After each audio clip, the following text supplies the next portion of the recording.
네, 이렇게 하실지도 모르겠는데 소설 속에 나타난 가족의 모습 이런 것들과 함께 해서 지금 현대의 그런 삶 속에서의 효를 어떻게 실행하고 어떻게 또한 그 개념을 정리할 것인가 라고 하는 그런 이야기를 좀 하려고 합니다. 사실 저는 소설 전공자입니다. 국어국문학을 전공했지만 그곳에서도 이제 세부 전공으로는 현대 소설을 전공했어요. 그리고 박사 논문은 한국현대 노년소설 연구를 했거든요. 그래서 제가 40대 때 늦게 공부를 해서 40대 때 학위 논문을 쓰게 되었는데 그때 이제 40대의 노년을 연구한다라는 게 많은 그 학자들에게는 조금 새로웠던 모양이에요. 그쵸? 아직은 어리잖아요. 40대면. 그런데 저는 이상하게 그 노년을 공부하고 싶더라고요. 그래서 노년, 우리가 그 삶의 그 주기 중에서 꼭 거쳐야 되는 게 노년기잖아요. 그죠? 특별한 문제가 없으면 노년기를 거치고 그리고 난 다음에 이제 생을 마감하게 되는데, 그래서 어떻게 보면 항상 그 마지막이 중요하다는 생각이 들어서 노년을 제가 연구를 했어요. 그래서 소설 속에 나타난 노년의 모습, 이걸 가지고 이제 논문을 썼는데, 그게 이제 석사, 박사 논문 통틀어서 최초의 논문이 되었거든요. 우리나라에서는. 그래서 노년 연구자료를 이제, 근데 저 잘 모릅니다. 갈수록 자꾸 바뀌기 때문에, 제가 학위 논문을 쓴 지가 벌써 뭐 20년이 넘었기 때문에 그거를 뭐 잘 모릅니다. 근데 그렇다고 제 나이 이제 계산하지 마세요. 네. 나이는 뭐 단지 뭐라고요, 선생님? 네, 맞습니다. 숫자에 불과하고요. 그리고 열정이 있는 한 청춘입니다. 우리 선생님들 이 시간에 이렇게 수업 들으러 오신 거 보면 모두 청춘이십니다. 네, 그렇게 보고요. 그래서 그 현대인들 중에서 특히 이제 연세가 들어가시는 분들이 불편해하는 문학 장르가 뭐냐 하면은 소설이더라고요. 소설 읽는 거를 부담스러워 하세요. 그리고 소설을 내가 뭐 읽을 필요가 있을까? 이렇게 보시는 분 되게 많거든요. 왜 그러냐 하면 소설은 거짓말 이야기다라고 하는 그것 때문에 그런 것 같아요. 물론 거짓말 이야기가 맞습니다. 소설은 그 작가의 치밀한 전략에 의해서 쓰여지는 참말 같은 거짓말 이야기예요. 그건 맞아요. 그렇지만 거짓말 이야기라고 하는 그 속에 무엇을 담고 있기 때문에 의미가 있냐 하면 삶의 진실을 담고 있어요. 삶의 진실이라고 하는 거는 있었던 그대로의 사실을 이야기하는 것이 아니라 삶 속에서 건전하다고 생각하는 것, 진실하다고 생각하는 것, 아름답다고 생각하는 것, 이상적인 것, 그것을 바로 진실이라고 보거든요. 문학에서는. 그래서 우리가 실제로 현실에서 우리 이 생활 속에서 생각하는 진실과 문학 속에서 말하는 진실은 조금 의미가 달라요. 그죠? 그런데 그 소설이 무엇을 바탕으로 해서 쓰여지느냐 하면 이 현실을 바탕으로 해서 쓰여진다는 거예요. 현실의 삶의 모습을 바탕으로 해서 쓰여지는 게 바로 소설이라는 거예요. 그래서 소설이 사실은 중요해요. 왜? 현실을 반영하고 있기 때문에, 현실을 모방하고 있기 때문에. 그래서 소설을 읽으면 사실은 그 현실에서 일어나고 있는 그 문제들 또는 현실에서 그 중요하다고 생각하는 어떤 것들, 이런 것들에 대해서 이야기를 하고 있기 때문에, 그래서 소설 읽는 것이 중요하고 소설을 연구하는 것도 중요합니다. 현실을 누구보다도 잘 알기 위해서, 현실의 문제를 잘 파악하기 위해서는 소설을 읽어야 돼요. 시나 수필은 어떻게 보면은 시는 내가 행복한 거를 행복하다라고 표현할 수 있어요. 그죠? 그리고 자기의 정서를 얼마든지 표현할 수 있죠. 그죠? 그리고 또 수필은 보고 듣고 느끼고 경험한 거를 솔직하게 쓸 수 있는 장르예요. 그죠? 그래서 수필 속에서도 행복하고 즐겁고 뭐 이런 이야기를 쓸 수가 있어요. 그런데 소설은 그렇지가 않아요. 소설은 무엇을 쓰냐 하면 현실에서 문제, 병폐적인 것을 드러내서 그것을 교정하는 데 목적이 있어요. 소설이라고 하는 장르는. 그래서 소설은 되게 좀 불편합니다. 행복하고 즐거운 이야기가 쓰여지는 것이 아니라 문제를 드러내서 그 문제를 교정하는 것에 목적이 있어요. 소설은. 그렇기 때문에 제가 소설 연구자여서 하는 말씀이 아니고요. 물론 저는 수필도 쓰고 시도 쓰고 다 씁니다만은 가르치기도 하고요. 그러나 가장 문학 장르 중에서 인생과 닮아있고 인생의 문제를 깊이 있게 들여다볼 수 있는 문학 장르는 소설이다 라고 저는 생각을 해요. 그러니까 많은 그 사회학자들도 그런 얘기를 했어요.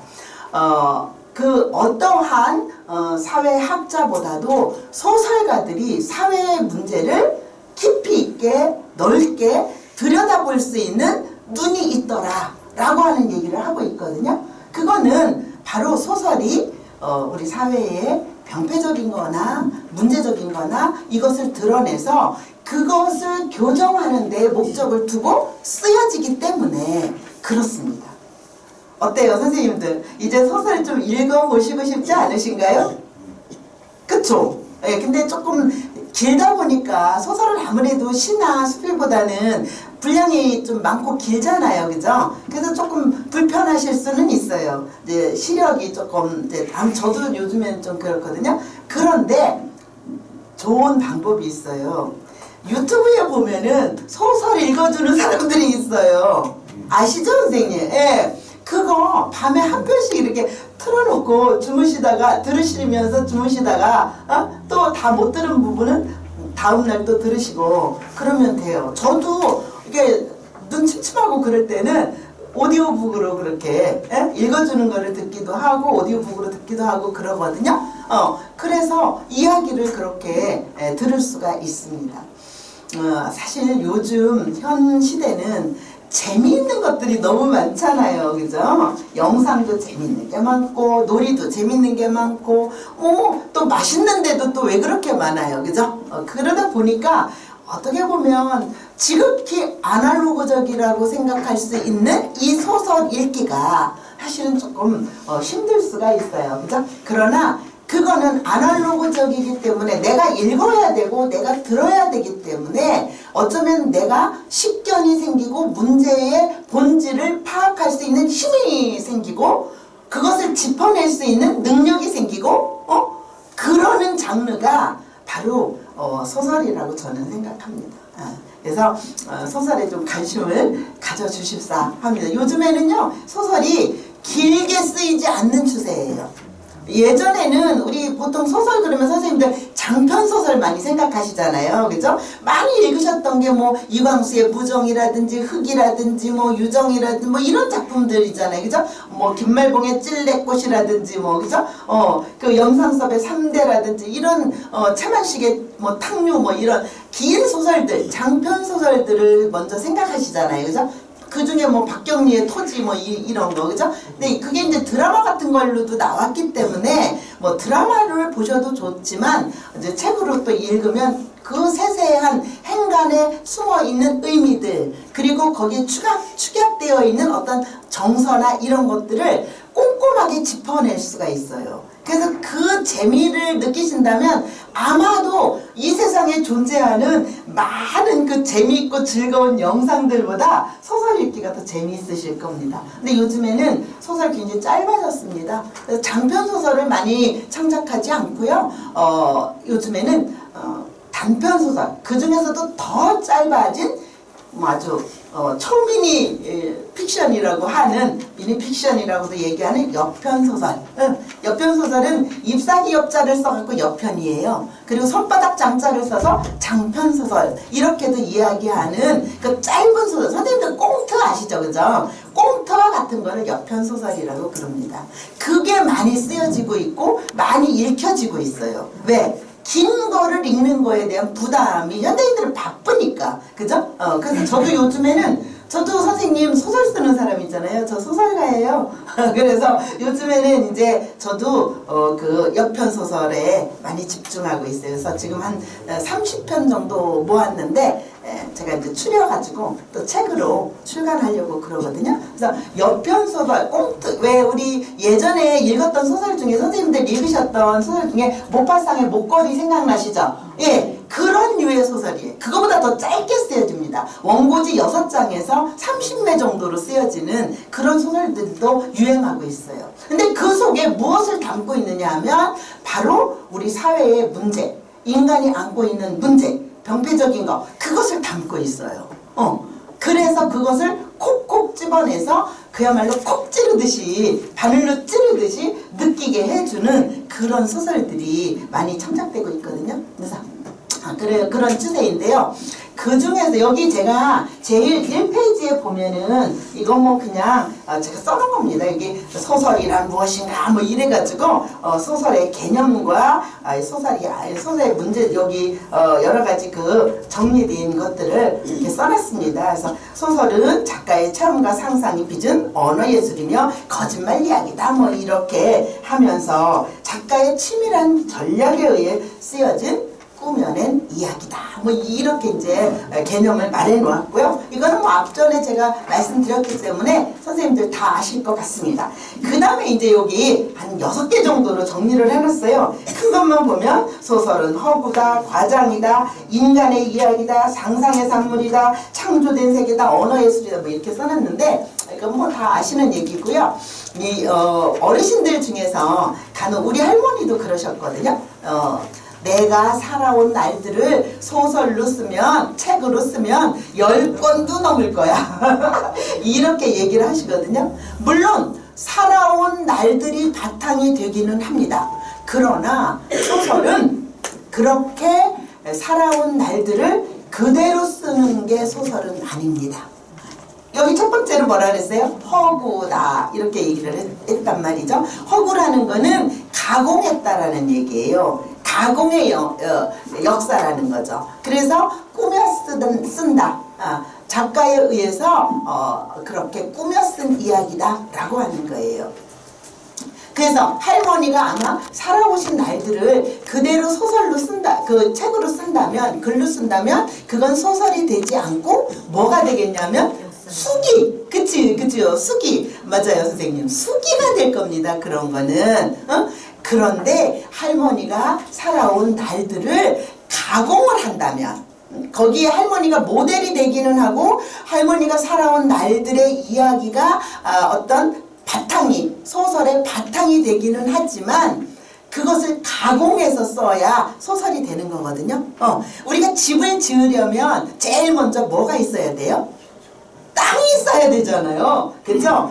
대지가 있어야 돼요. 그 대지와 같은 역할을 하는 게 바로 그 살아온 날들의 체험들이에요.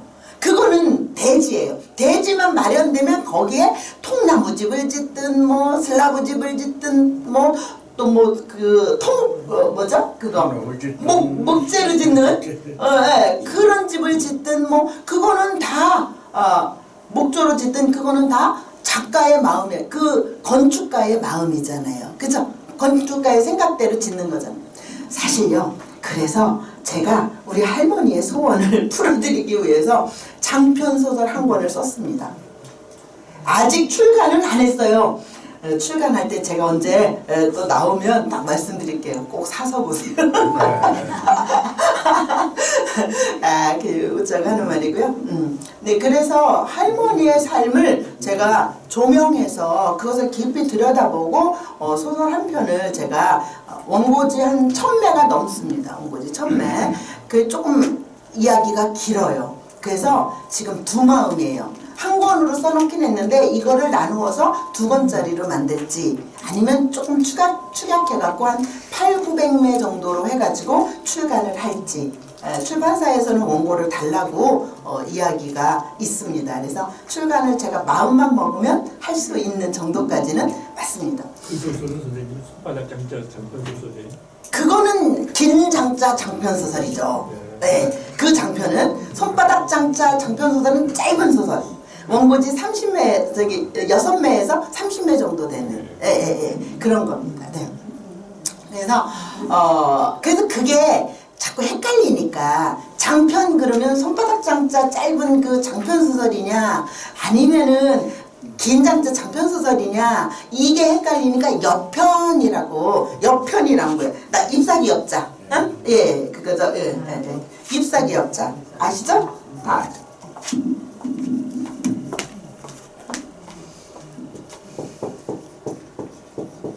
이 잎사귀 엽자. 맞죠 이거? 글자 맞나요? 안 보여요, 위에서. 다 아시는 거죠? 이거 잎사귀 엽자 옆편소설이라고 많이 이야기를 이제 하는 거죠. 이름에 편자를 두 가지를 써요. 이렇게 옆편할 때 쓰는 거는 그 아니에요, 똑같이 써요. 똑같어요. 네. 장편하고 똑같아요. 장자 쓸 때는 아니에요. 찾아보니까 글자가 틀린데요. 아 그래요? 네. 제가 알기는 똑같은 걸로 알고 있는데 제가 다시 확인할게요, 네, 선생님. 네네네. 그래서 그렇게 이제 장편 소설에 대해서 사람들이 많이 읽지 않기 때문에 소설이 좀 짧아지고 있습니다. 이렇게 허구로 쓰여지는 게 소설이에요. 근데 아까도 말씀드렸듯이 그 소설 속에는 삶의 현장의 모습들이 고스란히 담겨 있기 때문에 소설이 중요한 거예요. 그렇지 않다면 그 긴 소설을 뭐라 읽겠어요, 이 바쁜 세상에. 그쵸? 거기에 우리 사회의 모습이 고스란히 담겨 있는데 그거는 그 이유는 왜 그런가 하면은 이 언젠가 말씀 한번 드렸던 것 같은데요.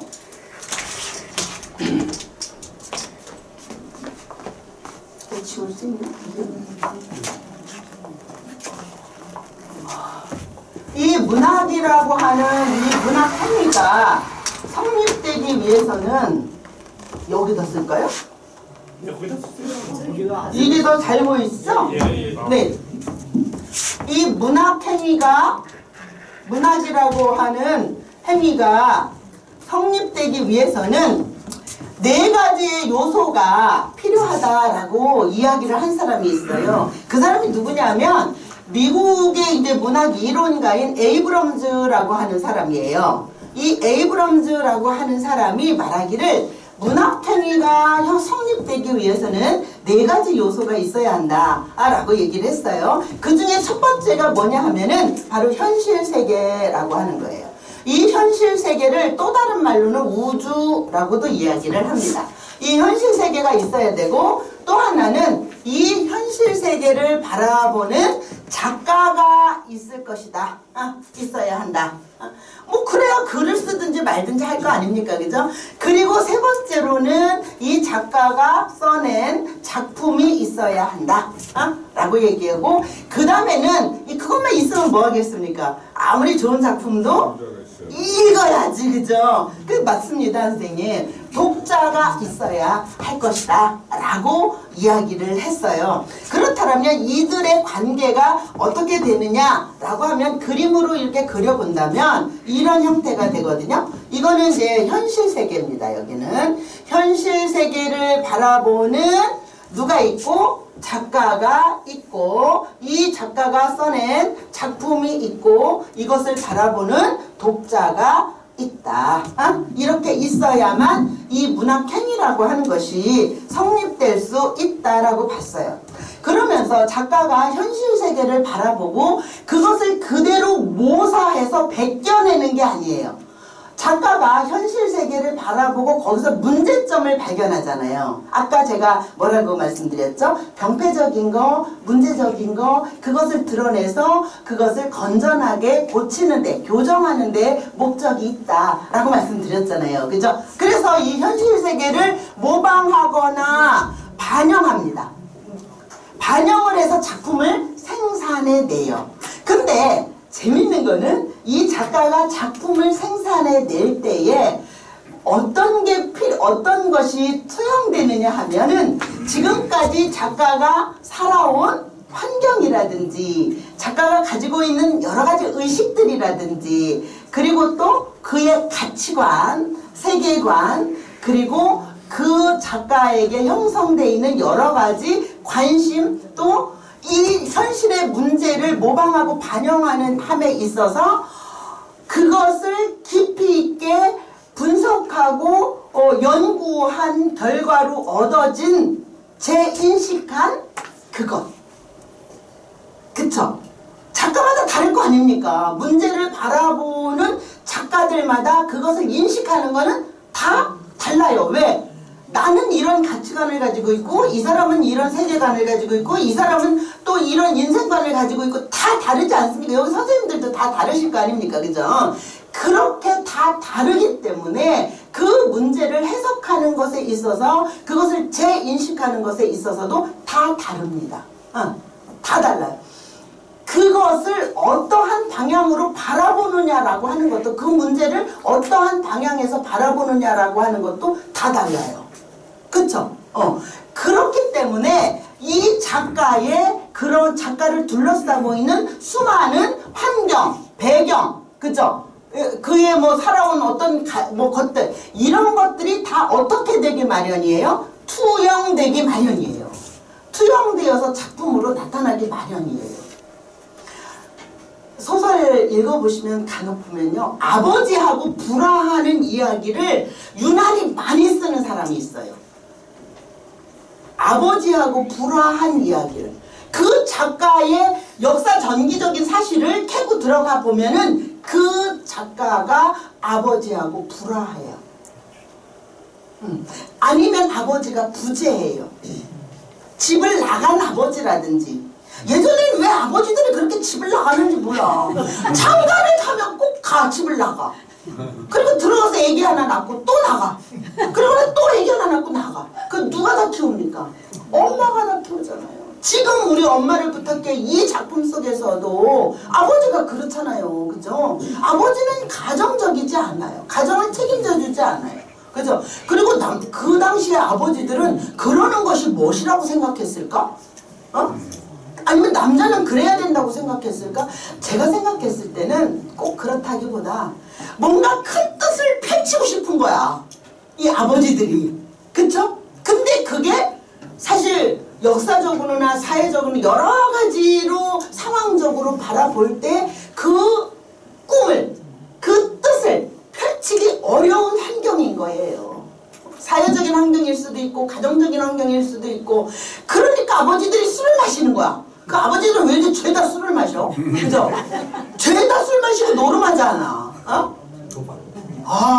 정말요. 20년대, 30년대, 70년대, 80년대, 90년대까지의 소설들에도요. 그런 아버지들이 부지기수예요.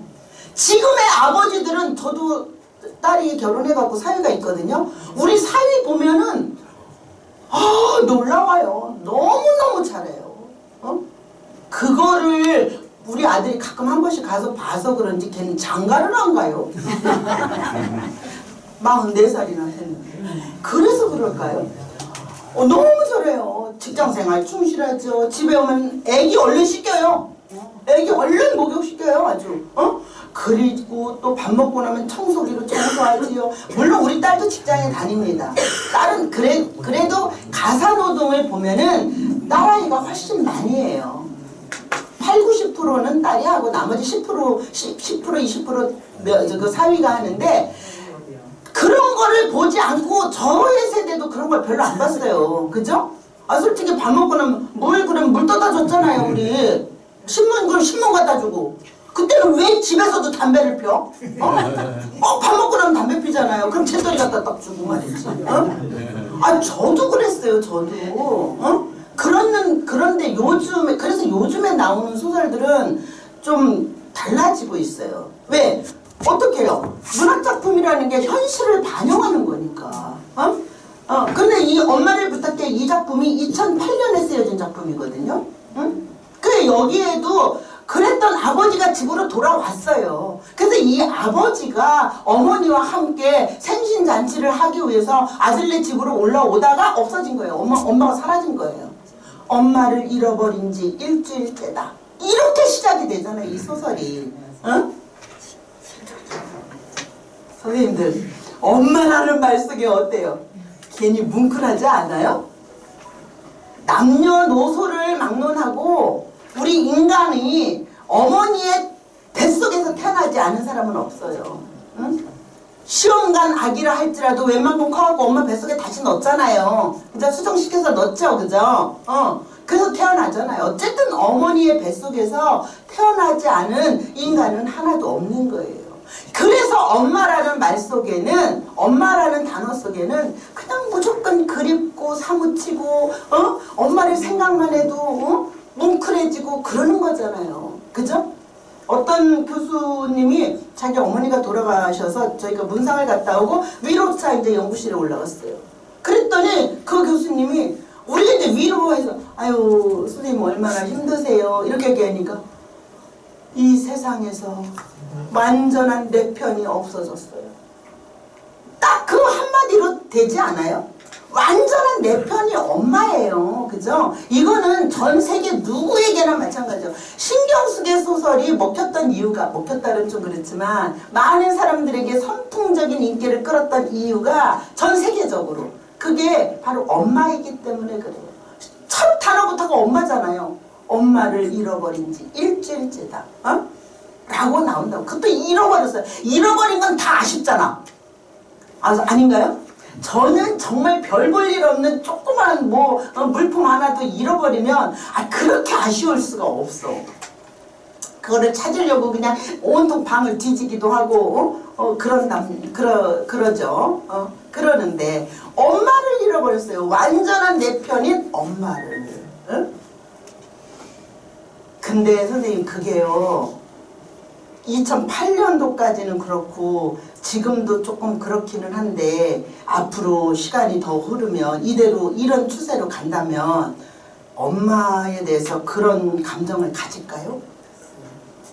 그거 의문스럽죠, 그죠? 의심스럽죠, 그 부분이. 응? 그러니 얼마나 지금 우리가 가족 관계에서도 위기에 우리가 지금 속해 있는지 모르겠어요. 응? 그러면 엄마를 중심으로 해서 모였던 그게 무너지고 나면 어떻게 되겠습니까? 다 뿔뿔이 흩어지는 거죠. 우리 이미 지금 목도하고 있지 않아요? 엄마만 돌아가시고 나면 형제들끼리도 거의 너는 너대로 나는 나대로 아니에요? 잘 만나지도 않잖아요. 그죠? 무슨 큰일 있을 때나 만나지. 예전에는 엄마 생일에 만나고 명절 때 만나고 엄마가 니들 보고 싶다 그러면 만나고 엄마가 아프면 만나고 무조건 만났단 말이죠. 그죠? 지금은 엄마만 돌아가셔도 이미 각자 생활로 해버리고 명절 때 이런 때도 큰 집으로 안 모이죠. 큰 집에서 또 얘기하잖아요. 오빠나 오빠 되기 그러잖아요. 왜 꼭 우리가 다 해야 돼? 돌아가면서 만나. 돌아가면서 하다가 이제 음식도 해오고 어쩌고 그러다가 애라 그러면 이제 다 그만두고 명절 때는 여행 가고 콘도 가서 지내고 이미 지금 그게 벌어지고 있는 일 아니에요? 지금 그죠? 그러다 보면 그래도 엄마가 계실 때는 어느 정도는 그게 유지가 되는데 어쨌든 이렇게 작가가 살아온 환경이라든지 그가 가지고 있는 그러한 의식들이 수용되어서 작품으로 생산이 됩니다. 이 작품은 하나의 완결된 구조를 가지고 있어요. 어떤 구조냐면 이제 서사 구조죠. 서사, 이야기. 그래서 소설을 예를 들어서 보는 겁니다. 그죠? 소설은요. 요즘에 선생님들 요즘 소설 읽어보셨어요? 사실 요즘 소설에는요. 서사가 사라지고 있어요. 서사가. 이야기가 사라지고 있단 말이에요. 그럼 무엇으로 쓰느냐? 이미지들을 가지고 써요. 이미지들. 응? 그래서 이미지들을 툭툭툭툭 던져놓기만 하고 그것을 독자들이 그것을 통해서 어떤 걸 주제를 유추해내게 그런 식으로 쓰는 아주 그런 소설들도 있습니다. 그게 나쁘다는 건 아니에요. 그럼에도 불구하고 여전히 요즘에 또 다른 이야기를 하는 분들이 계세요. 연구자들이. 아무리 그렇더라도 역시 소설은 이야기여야 돼. 서사여야 돼. 라고 하는 이야기를 하고 있거든요. 그래서 서사, 완결된 어떤 그런 이야기를 가지고 있습니다. 이 작품은. 그죠? 그리고 여기에 뭐 인물을 만들어내고 뭐 거리를 두고 뭐 시점을 어떻게 하고 뭐 등등등 여러 가지들이 이제 디테일한 모습들이 있지만 선생님들이 굳이 뭐 그 부분까지는 뭐 저기 하실 필요 없고 이렇게 서사 중심으로 된 것이 이야기다라고 하는 그 소설의 그 구조다라고 하는 거죠. 이것을 읽고 난 독자가 나는 이것을 읽고 나니까 어떤 생각이 들었어. 나는 이것을 읽고 나니까 이렇게 해야 된다고 생각해. 라고 하는 그런 어떤 느낌, 감상. 이것이 바로 효용이에요. 효용 또는 이것을 수용이라고 이야기를 합니다. 그래서 이렇게 작품은 바로 작가가 현실 세계를 모방하고 반영해서 자기의 경험을 투영시켜서 표현해낸 것이고, 그리고 작품은 이렇게 구조를 가지고 있고 그것은 절대적이다 라고 하는 것과, 그리고 독자는 그것을 읽고 어떻게 받아들이고 효용하고 수용할 것이냐 라고 하는 것이 바로 에이브럼즈가 말한 문학행위의 핵심들이에요.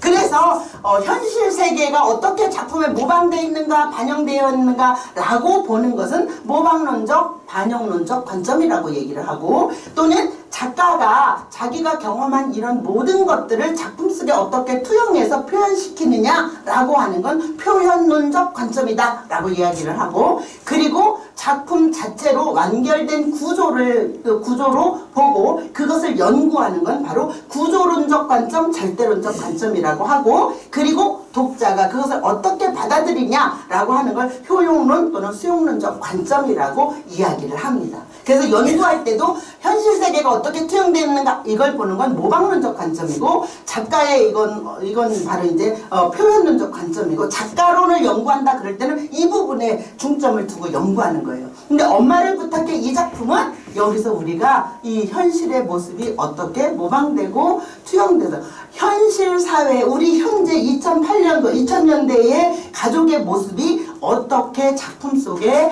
이렇게 모방되고 반영되어서 표현되었는가 라고 하는 것이 중점적으로 다루어지고 있는 소설이 아닌가, 저는 그렇게 생각해요. 신경숙 작가의 그 어떤 개인의 경험이라든지 또는 그의 가족 관계라든지 이런 것들이 작품 속에는 크게 투영되어 있지는 않다고 봤거든요, 저는. 근데 물론 거기서 큰딸의 모습이, 큰딸이 작가잖아요. 거기 보면 큰딸은 작가로 나오거든요. 거기에는 바로 신경숙 자신의 모습이 투영되어 있다. 어느 정도.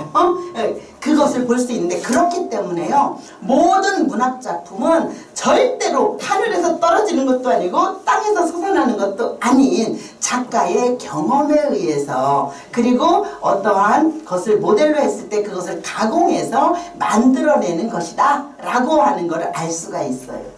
신기한 거는요, 아까도 말씀드렸지만 아버지하고 관계가 안 좋은 사람들은 그렇게 아버지가 부재하거나 소설 속에서, 또는 아버지하고 관계가 좋지 않거나 이런 모습으로 나온다 그랬잖아요. 제가 제 소설을 보고 제가 놀랐어요. 저도 아버지가 일찍 돌아가셨기 때문에, 저는 5살 때 아버지가 돌아가셨거든요. 그래서 아버지에 대한 경험이 없습니다. 기억이 없어요. 아버지하고 추억도 없습니다. 없어요. 단지 아버지의 모습은 그냥 실루엣처럼 남아있는 그 모습이에요. 그것도 뒷모습. 앞모습은 기억나는 게 하나도 없고, 할머니의 등에 업혀서 아버지를 태운 상여가 산으로 올라가는 거를, 앞산으로 올라가는 걸 제가 울면서 바라봤던 장면. 그리고 초하루 보름 때마다 어머니가 하얀 소복을 입고 울던 장면. 그거밖에 기억나는 게 없어요. 무슨 기억이 나겠어요, 5살이가. 그러니까 아버지의 이야기에 대해서 쓸 게 없어요. 아버지의 모습도 제가 어떤 게 그 이상적인 아버지의 모습인지 그런 것도 몰라요. 제가 쓴 소설을 보면 아버지가 안 나오더라고요.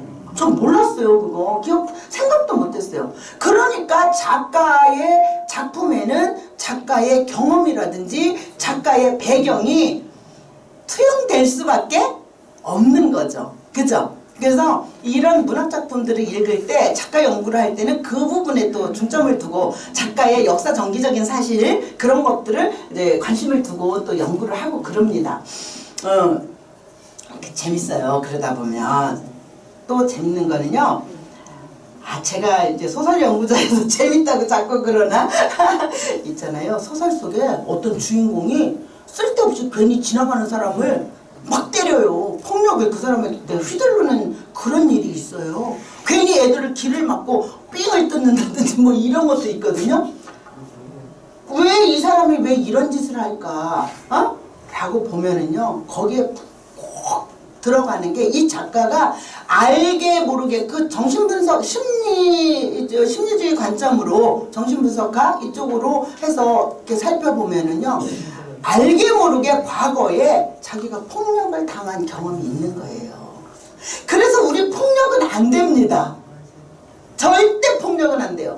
폭력을 누구에게 가하잖아요. 그러면은요 그 폭력이 속에 다 내재돼 있다가 계기가 되면은 그 폭력이 확 돌출해가지고 누군가에게 위해를 가하는 것으로 그렇게 된다고 그래요. 그래가지고 재미있는 소설이 있어요. 이동하의 폭력 연구라는 소설도 있어요. 인간 이 폭력의 문제, 뭐 임철우의 붉은 밤 뭐 이런 작품도 다 이제 폭력의 문제를 다루는 소설들이거든요. 그런 거를 보면서 우리는 저 같은 사람은 그걸 느낍니다. 야, 어느 누구에게 어느 폭력이 됐든 무슨 폭력이 됐든 누구에게든지 그렇게 하면 안 되는구나. 해서는 안 된다. 왜? 그 사람 속에 내재해 있다가 그게 어느 누구에게 또 돌출된 행동으로 나타나잖아요. 아니 학교에서 선생님한테 혼났어요. 숙제를 제대로 안 해갖고 와서 그 아이가 그런 아이가 있어요. 그 아이가 집에 오니까 강아지가 반가워서 앙앙 짖으면서 꼬리를 살랑살랑 흔들어요. 강아지를 발로 탁 차는 거예요. 그러니까 이 강아지도 화가 나잖아요. 그러니까 이 강아지가 조용히 있다가 식구들이 다 방에서 밥 먹을 때 아버지의 구두를 물어뜯든지 그 아이의 구두를 물어뜯든지 그런 일이 생길 수 있는 거예요. 저 진짜 무서운 거죠, 그죠? 그래서 이런 거를 소설을 제가 읽고 연구하고 쓰고 그러면서 그런 부분들을 또 이렇게 알게 됐는데 이 엄마를 부탁해나 제가 여기서 다루고 있는 고령화 가족이나 그리고 촛불 밝힌 식탁이나 이런 작품에서 다 가족의 문제를 이야기를 하고 있거든요. 근데요 재미있는 게 아니 도대체 모든 소설들은요 물론 그렇습니다. 소설에서 중요한 게 뭐냐면 갈등이거든요. 우리 인간은 누구나 갈등을 겪으면서 살아가고 있어요. 이 자리에 갈등 없으신 선생님 계십니까? 그분은 신이십니다. 그리고 솔직히 이 수업에 나오실 때도 오늘 갈까 말까 이러실 분도 계실 거야. 그쵸? 근데 어때요? 오시기를? 아유 큰 소리를 해셔야지. 오시기를? 네 오시기 잘하셨어요. 그죠? 이렇게 뭐 이런 얘기도 뭐 한 번씩 듣는 거죠. 뭐 그죠? 언제 이런 거를 또 뭐 그렇게 들으시게 하겠어요. 읽으시기는 해도 그죠? 그래서 잘하셨습니다. 그렇게 갈등이라고 하는 게 내적 갈등과 외적 갈등이 있거든요. 근데 소설에서는요 모든 소설이 갈등의 문제를 다루고 있어요. 내 자신과의 갈등이든 내 속에 있는 나와 나의 갈등이든 나와 옆 사람의 갈등이든 사회와의 갈등이든 역사 속에서의 어떤 갈등이든 다 갈등이 있어. 내적 외적 갈등을 다루고 있어요. 이거는 인간이 피할 수 없는 문제예요. 인간이라면 죽을 때까지 갈등을 해야 되는 거예요. 죽을 때까지 갈등하는 게 인간의 모습이에요. 그렇기 때문에 여기에서도 소설에서도 이렇게 갈등의 문제를 다루고 있는데요. 그런 속에서 가장 먼저 부딪히는 갈등이 누구와의 갈등이냐 하면 가족과의 갈등입니다.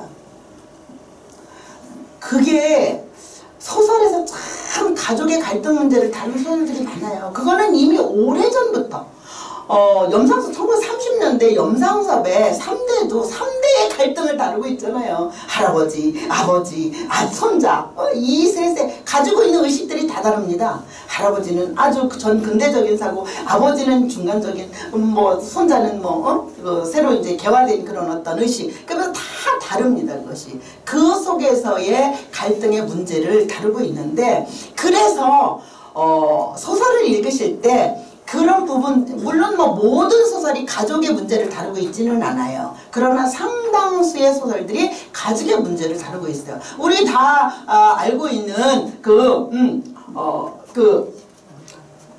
까라마조프가의 형제들, 그 작품도 가족 간의 그런 문제들이 있잖아요. 그래서 거기 아주 다양한 모습들이 잘 드러나고 있잖아요. 그죠? 놀라운 거는요, 사실은 우리가 누구에게 상처받았다, 누구에게 상처받았다, 뭐 얘기를 해도요, 가장 상처를 많이 주는 사람이 누군지 아시죠? 가족이에요. 가족. 상처를 가장 많이 받는 사람도 가족이고, 많이 주는 사람도 가족이에요. 네.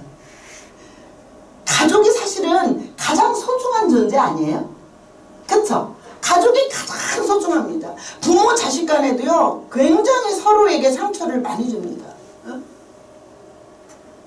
고령화 가족이라는 이 소설 영화로도 나왔어요. 넷플릭스에도 이제 있거든요. 나중에 한번 보세요. 이 고령화 가족 천명관이라는 작가가 쓴 작품인데요. 거기에서는 다 상처 입은 가족들의 이야기예요. 그리고 자기들끼리도 상처 줘. 두드려 패고 욕하고 막 싸워. 먹을 걸 놓고도 싸우고, 뭐 다른 어떤 문제를 놓고도 싸우고. 가만히 보면은요, 그게 다 우리 모습이에요. 아이고, 저 집은 왜 저렇게 콩가루 집안이야? 라고 하지만 그게 아닌 거예요. 그게 다 우리들의 모습인 거예요. 이미 오래전부터 가족의 문제를 소설 속에서 많이 소재로 했다라고 하는 건 뭐겠습니까? 그만큼 소설의 문제로 그렇게 많이 한 거는 가족들이 문제가 많기 때문에 그렇다라고 하는 거예요. 늘 가장 화해하고 가장 용서하고 가장 화목하게 지내야 되는 사람이 1차적으로는 가족이잖아요. 근데 솔직히 가족 간에 어떤 갈등의 문제가 생겼을 때 해소하기 어려운 것도 가족이에요. 남들은 뭐 술 한잔 마시면서 푼다고도 하고, 그저 차 한잔 마시면서도 푼다고도 하고, 누군가 중재하면 그냥 거기서 뭐 흐흐 웃고 말기도 하고 이렇게 되지만, 가족 간에 생긴 갈등의 문제는 그렇게 쉽지가 않아요. 그렇게 쉽게 되지가 않아요. 제가 목격한 것도 있어요. 병원에서의 일인데요. 아버지가 아파서 병원에 들어오셨어요. 처음에 며칠간은 가족들이 아주 정성을 다해서 그 아버지를 보살피고, 어떻게 하면 이 아버지를 잘 모실까, 뭐 병을 낫게 할까 굉장히 고심하면서 한 며칠? 제가 볼 때는 5일 정도? 그렇습니다. 5일만 지나가면 갈라지기 시작을 해요. 분열되기 시작을 해요. 너는 몇 번을 왔느니, 너는 뭐를 해갖고 왔느니, 너는 어쨌느니, 과거에는 아버지가 오빠한테 잘했으니까 오빠가 책임져야 돼. 큰언니한테 잘했잖아. 큰언니가 책임져야 돼. 서로 그러면서 갈등하다가 나중에는요, 거기 누구만 남는지 아세요? 부인만 남아요. 부인. 그 아버지의 아내, 엄마만 남아요. 그리고 다른 자식들은 별로 오지도 않아요. 와도 잠깐 들여다보고 이렇게 아버님, 며느리들은 특히 한 2번 불러보더라고요. 아버님, 아버님 이렇게 불러요. 눈 딱 감고서 아버지는 이꼴 저꼴 보기 싫은 거야.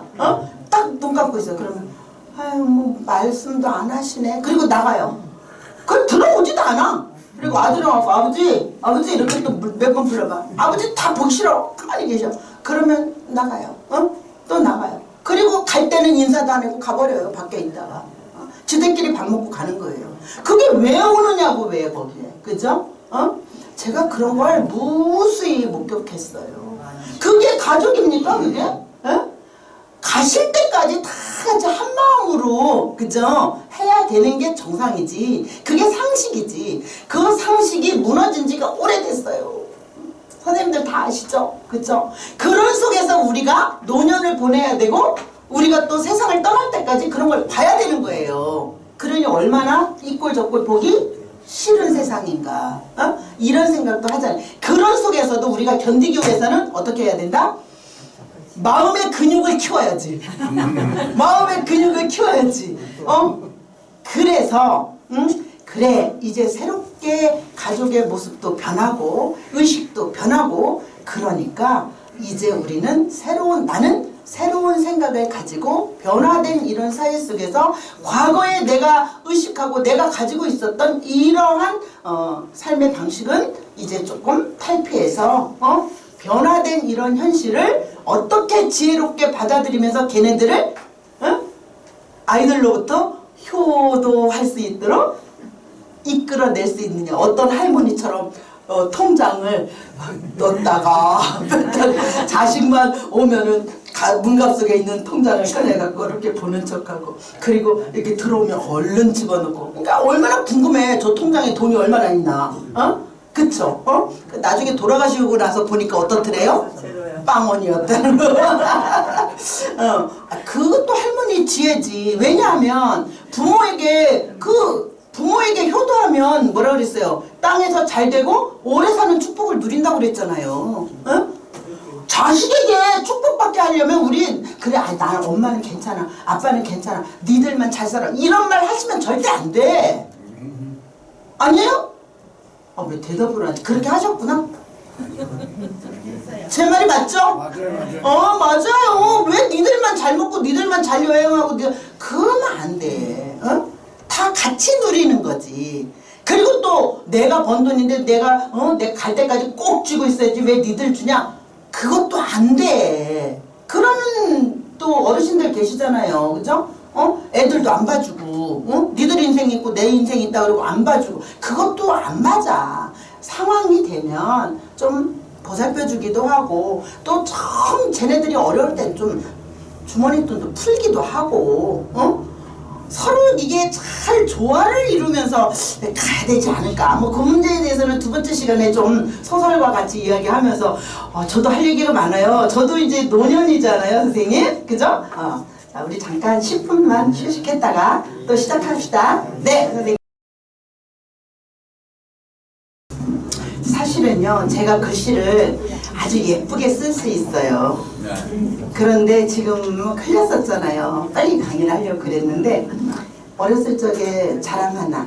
저는 항상 환경미화를 선생님이 저한테 부탁하셨어요. 글씨를 예쁘게 쓰기 때문에. 그리고 아침에 왜 그 칠판에 자습 할 거 베껴놓잖아요. 제가 담당이었습니다. 그러니까 이렇게 흘려 쓴 거는 제 글씨가 좀 아니에요. 네. 자랑을 많이 하죠. 그러게. 선생님 지금은 마이피아 시대. 네. 그런 이야기가 두 번째 페이지, 제가 가지고 있는 페이지는 그렇고요. 두 번째 페이지 그 상단까지, 중간까지 해서 제가 이야기를 한 거고요. 이제 가족 코드로 소설 읽기로 들어가면은 거기 이제 보면은 가족관계 속에 어머니 이야기가 나온 게 신경숙의 엄마를 부탁해라는 작품이에요. 2008년도 작품인데 선생님들께서 뭐 읽으신 분도 계시고 아니면 듣기만 하신 분도 계실 텐데 그래서 아까 또 첫 시간에 말씀드린 대로 엄마라는 단어 때문에 결국은 전 세계적으로 개인적인 그러한 정서를 가지고 쓴 소설임에도 불구하고 이 개인의 정서가 보편적인 정서로 세계의 보편적인 정서로 확장되었기 때문에 이 소설은 선풍적인 인기를 끌었고 수십 개국의 언어로 번역되어 가지고 세계 여러 나라에서 읽히는 그런 소설이 되었습니다. 물론 어머니의 역할을 잘 감당하지 못하는 어머니들도 뭐 계십니다. 항상 예외는 있잖아요. 그죠? 아버지들도 뭐 아까 그 연세 드신 아버지들 중에 그렇게 가정을 살피지 못한 아버지들이 좀 많이 소설 속에 나오지만 그 중에서도 지극히 정말 가정적으로 아이들 교육이나 뭐 집안 다스리는 거나 잘하시는 그런 아버지들도 분명히 계시잖아요. 그죠? 항상 일반화할 수는 없어요. 모든 것이 다 일반화할 수는 없고 각자 형편과 사정에 따라서 다 다를 수가 있어요. 효의 문제도 저도 그렇다라고 봅니다. 각 가정마다 다 다를 수 있다. 상황이 다르잖아요. 그죠? 그리고 형편이 다르잖아요.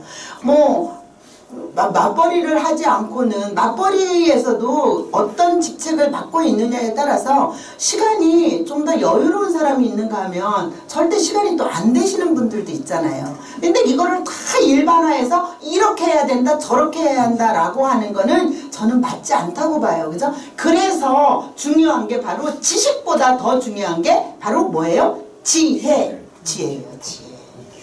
지혜입니다. 지식이 많다고 그 사람이 지혜로운 사람이 되는 건 아니에요. 예전에 우리 시골에 어머니들, 할머니들 보면 정말 우리 할머니도 무학이었거든요. 7살에 시집 오신 할머니니까, 민며느리로 시집 오신 할머니니까 무학일 수밖에 없죠. 어디서 뭐 글을 배웁니까, 그죠? 그런데도 우리 할머니는 장사를 하셨답니다. 근데 난 그게 궁금해갖고 물어봤어요. 할머니 그러면 어떻게 그 계산을 해? 아무것도 모르니까, 숫자도 모르니까. 우리 할머니가요 그러더라고요. 그거 방법이 있어. 어떻게 해요? 산가지 꺾어놓고 그걸로 계산했지. 그 할머니의 지혜를 누가 받았습니까? 이거 말씀해보세요. 누구예요? 그런 겁니다. 그런 게 다 지혜로운 거죠. 옛날 할머니들은 다 그러셨죠. 할머니, 어머니들은 다. 그죠? 그래서 그런 거를 뭐 과거의 사람들이다, 옛날 사람들이다 해서 그거를 무시해버리면 또 안 되는 거잖아요. 그래서 지금 더 중요한 거는 지식보다도 저는 항상 지혜라고 생각하고 아이들을 교육하는, 저도 평생 교육 현장에 있었지 않습니까? 그죠? 평생 교육하면서도 저는 그런 부분들을 갈수록 알아가겠더라고요. 그래서 왜 만 65세에 대학에서 퇴직을 해야 되냐고요. 더 있어야 돼, 사실은. 그쵸? 아니, 돈을 안 받고라도, 월급을 안 받고라도 학생들에게 그 특강 같은 거를, 강의 신청하게 해서 지금까지 배우고 익히고 깨닫고 그런 거를 말해야 돼. 그죠? 근데 만 65세만 되면 나가라는 거예요. 근데 그것도 대학이니까 그렇지, 초등학교 이런 데는 60세, 61세면 나가야 되잖아요. 그죠? 100세 시대에 100세? 아마 100세도 넘을걸요? 이제 우리 다 100세 넘겨 사실 거예요. 지금 80이신 선생님들은 100세 이상 사실 거고요. 지금 70대이신 분은 110살까지 사실 거고요. 60대이신 분은 120세까지 사실 겁니다. 저는 120대까지 살 것 같아요. 조금 지금이 잘못된 것 같아요. 조선시대에 보니까 83세에 문과 복지한 사람들이. 그러니까요. 그런 거 나이 제한하는 거 저는 다 문제 있다고 봅니다. 저는 퇴직하고 나니까요, 사법고시를 공부하고 싶더라니까요.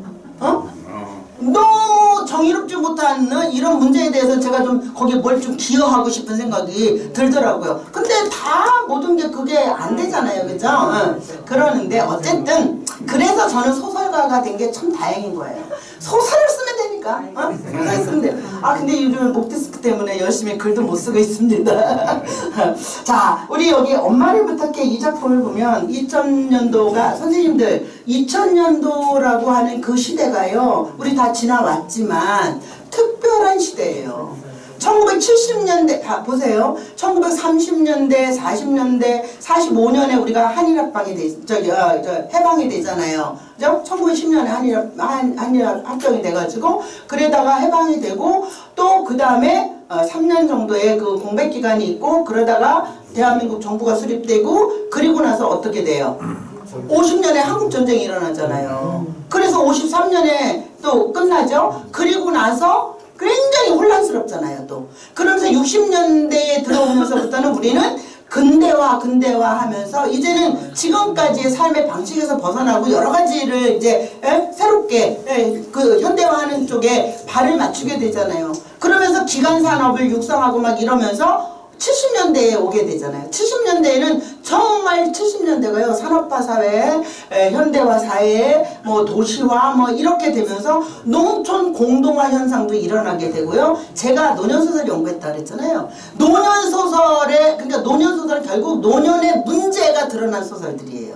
소설은 문제가 드러난 거라 그랬잖아요. 노인의 문제가 드러난 소설, 노인이 주인공인 것, 그리고 또 노인의 그런 어떤 속성이 드러난 것, 이런 소설이 노년소설이거든요. 그게요, 제가 연구한 바에 따르면 1969년까지도 그런 소설이 없습니다. 그럼 난 너무 신기해요, 저는. 근데 70년도부터 쏟아지기 시작을 합니다. 1970년도부터. 왜 69년에 없냐고. 저는 그게 너무 이상했어요. 근데 어떤 계기 때문에 그런지 그거는 밝혀내지 못했는데 아마 사람들이 계속 연구하다가 70년대 되면서 바로 이제 내놓기 시작했는지 공교롭게 그렇게 된 것 뿐이에요. 어떻게 모든 거를 딱 시대를 나누어서 그렇게 볼 수가 있겠습니까? 다 맞물려 있는 거잖아요. 그죠?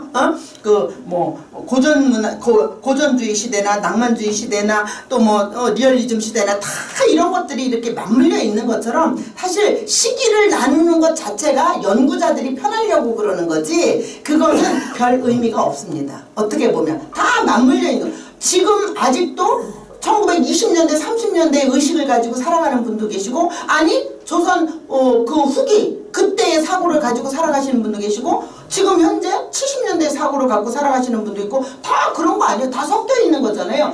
그렇기 때문에 소설을 읽어야 됩니다. 소설은요 그러한 어떤 시대의 세대 간의 갈등의 문제 또 문화의 갈등의 문제 이런 것들도요 소설을 읽음으로써 다 뭐라 그러죠? 해결될 수가 있어요. 해결될 수가 있어요. 왜? 그 시대를 알 수 있으니까. 그 시대의 사람들의 모습을 알 수 있고 삶의 모습을 알 수 있고 또 생활 양식을 알 수 있고 또 이 시대도 알 수 있고 이렇게 되기 때문에 소설을 읽으면 그런 문제는 사실 사라지게 되거든요. 해결되거든요. 2000년대라고 하는 이 시대는 이제 개인주의라든지 자기중심적인 그러한 어떤 의식이라든지 이기주의라든지 이런 것들이 이제 굉장히 팽배해지기 시작한 시대입니다. 네. 지금 선생님들보다 저희 세대, 저는 60대거든요. 저희 시대에 이 사람들이 마지막으로 효도하는 시대고 사람들이고 제일 효도를 받지 못하는 그런 시대의 사람들이라고 합니다. 그래도 저보다 윗분 선생님들은 그래도 아직은 지금 5, 60대 그런 사람들이 효도하려고 하는 의식을 가지고 있고 어른을 존중하려고 하는 의식을 가지고 있어요. 그런데 저는 그렇지 않아요. 그래서 제가 바뀌기 시작을 했어요. 저 의식을 바꾸기 시작 공부하면서 그러면서 2000년도 들어오면서 제가 첫 번째로 2000년도 1990년도 말에서 2000년도 초기에 읽었던 책이 뭐냐 하면 자크 아탈리라고 하는 사람이 쓴 프랑스의 사회학자예요. 이 사람이 쓴 그 호모 노마드라는 책을 읽었어요. 호모 노마드. 이 책 되게 두껍습니다. 굉장히 그게 아주 재밌어요. 그런데 앞으로의 시대는 어떤 시대가 올 것인가 라고 하는 것에 대해서 쓴 거거든요. 그걸 읽으면서 생각이 바뀌었어요. 직업도요 예전에는 하나만 가지고 평생 먹고 사는 시대였잖아요. 지금 그렇지 않잖아요. 저는 우리 아이들 우리 학생들에게 늘 강조했던 게 뭐냐면 직업을 최소한 5개씩 가져라. 5개의 직업을 너희들은 가져야 돼. 만들어야 돼 무조건.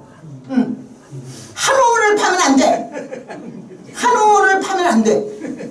물론 거기에 가치를 둬야 할 한우물일 경우에는 그렇게 할 수도 있지. 그러나 그런 게 많지 않을 거야. 5개 이상의 직업을 가지고 일을 해야 돼. 이 일도 하고 저 일도 하고 저 일도 하고 그 일도 하고 해야 돼. 사실 저도 그래서 누가 이렇게 해달라고 그러면 거절하지 않습니다. 왜? 아니 그게 돈 벌고 안 벌고 하고 아무 상관없이 저를 필요로 하는 곳에는 저는 가야 된다고 봐요. 한 번도 강사료를 물어본 적이 없습니다. 어디서든 특강을 요청하잖아요. 안 물어봐요. 그거 강사료 얼마냐고 안 물어봐요. 물어볼 필요가 없어요. 왜? 밥 못 먹고 사는 거 아니잖아요. 그죠? 아니 못 먹고 사면 정부에서라도 주잖아 지금은. 그죠? 그런데 도대체 왜 그거를 천박하게 그거 얼마냐 뭐냐 왜 물어봐 그거를. 그럴 필요 전혀 없어요. 그죠? 부르면 가는 겁니다. 그냥 시간만 맞으면. 그런 의식으로 저는 살고 있거든요. 그러다 보니까 일이 늘 많아요. 그래서 가끔 주변에서 일 좀 줄이라고 그래요. 안 된다고. 지금 우리 2000년대 이 시대에는 일을 무조건 다양하게 이것저것 해야 되고 직업도 여러 개 가져야 된다. 라고 얘기를 하거든요. 그래서 왜 직장에서 또 그 직업만 가지고 있으면 다른 직업 못 갖게 하는 데도 있잖아요. 그런 데는 당장 퇴직해야 돼. 무슨 그런 회사가 있어. 그죠? 지금 심지어 학교도 그렇지 않아요. 학교도요. 예전에는 학교에서는 다른 직업을 가질 수 없었거든요. 지금은 안 그렇습니다. 우리 딸도 지금 학교에 있는데 물론 교직원이에요. 근데 다른 직업을 얘가 사업을 뭔가 하려고 그랬거든요. 가능하대요. 사업을 해도 되고 뭘 해도 되고 다 해도 됩니다. 단지 의료보험료만 많이 내면 돼. 다른 거 아무 상관. 그러니까 그런 추세로 가는 거죠. 2000년대 되면서 그렇게 되는 시대에 가게 됩니다. 우리 경쟁, 무한 경쟁의 도래와 개인주의 강화, 소비 대중화, 정보화, 세계화 뭐 이러면서 굉장히 다양한 환경 속에 놓이게 됩니다. 엄마를 잃어버린 지 일주일째다. 이 엄마의 삶에 대해서 전혀 관심이 없었던 자녀들이에요. 다. 그쵸? 그랬던 그들이 엄마가 없어지면서 엄마를 잃어버리면서 이제 엄마가 어디로 가셨을까? 엄마가 어떻게 살았을까? 그런 거를 이제 탐색하면서 엄마에 대해서 알게 되는 거예요. 그쵸? 이제 엄마에 대해서 알게 되죠. 남편도 아내에 대해서 알게 되잖아요. 아내가 없어지고 나서 나중에 어느 복지원에서 찾아오게 되잖아요. 그죠? 그러면서 거기에 아내가 계속 기부를 했다는 거예요. 얼마씩이라도. 형편이 넉넉한 집이 아니었잖아요. 그죠? 그런 이야기도 나오고. 그래서, 제가 이 작품을 가져온 것은 관계 속 우리가 어머니라고 하는 이 존재에 대해서 지금까지 저도 그랬고 많은 사람들이 우리 흔히 얘기하는 게 그렇잖아요. 어머니는 생선 대가리만 먹는 줄 알았다고. 어머니는, 사과 속만 먹는 줄 알았다고. 엄마는 뱃속만 먹는 줄 알았다고. 다 자식들 해주고, 그거는요, 여기 아버지들 많이 계신데요. 아버지들은 자궁을 갖고 있지 않잖아.